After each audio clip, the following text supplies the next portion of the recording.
कहानी की शुरुआत राजा यदु से होती है, जब वे एक दिन ज्ञानी ऋषि दत्तात्रेय से मिलते हैं। दत्तात्रेय सांसारिक कार्यों में लिप्त नहीं होते, फिर भी वे बहुत ज्ञानी और शांत दिखते हैं। राजा यदु ने उनकी गहन बुद्धि और शांत स्वभाव का रहस्य जानना चाहा। इसके जवाब में दत्तात्रेय ने बताया कि उन्होंने संसार में 24 अलग अलग गुरुओं से ज्ञान प्राप्त किया है और यही उनकी बुद्धि और वैराग्य का स्रोत है।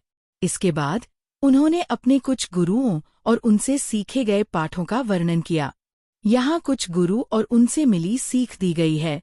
पृथ्वी, धैर्य और सहनशीलता, बिना किसी प्रतिशोध के सभी कार्यों को सहन करना।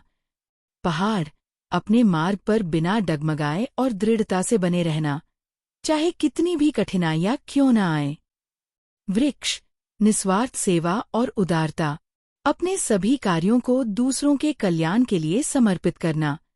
वायु, प्राणवायु, केवल आवश्यक जरूरतों, भोजन और पानी से संतुष्ट रहना और इंद्रिय सुख की इच्छाओं से वैराग्य।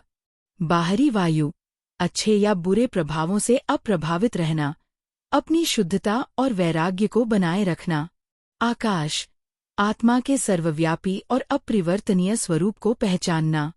जिस तरह आकाश सभी चीजों में समाया हुआ है, लेकिन फिर भी उनसे अलग है, वैसे ही आत्मा भी। जल, शुद्धता, मधुरता और अपनी उपस्थिति व कर्मों से दूसरों को पवित्र करने की क्षमता। अग्नि, चमक, निडरता और सभी अनुभवों को बिना दूषित हुए ग्रहण करना। अच्छे और बुरे दोनों को आध्यात्मिक ऊर्जा में बदलना। चंद्रमा, ये समझना कि आत्मा शरीर की बदलती हुई अवस्थाओं से अप्रभावित रहती है। जैसे चांद की कलाएं तो बदलती हैं, लेकिन चांद स्वयं पूरा ही रहता है। सूर्य, बिना किसी लगाव के दूसरों के कल्याण के लिए लेना और देना। साथ ही ये महसूस करना कि आत्मा एक है, भले ही वह अलग अलग रूपों में बहुआयामी दिखती हो। कबूतर, अत्यधिक लगाव और स्नेह का खतरा, जो दुख और आध्यात्मिक स्वतंत्रता के नुकसान का कारण बन सकता है।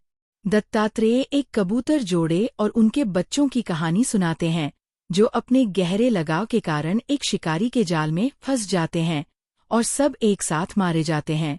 ये दर्शाता है कि सांसारिक लगाव कैसे विनाश की ओर ले जा सकता है और व्यक्ति को मोक्ष प्राप्त करने से रोक सकता है। दत्तात्रेय जोर देकर कहते हैं कि मनुष्य का जीवन मोक्ष का द्वार है और इसे अत्यधिक सांसारिक मोह में बर्बाद नहीं करना चाहिए।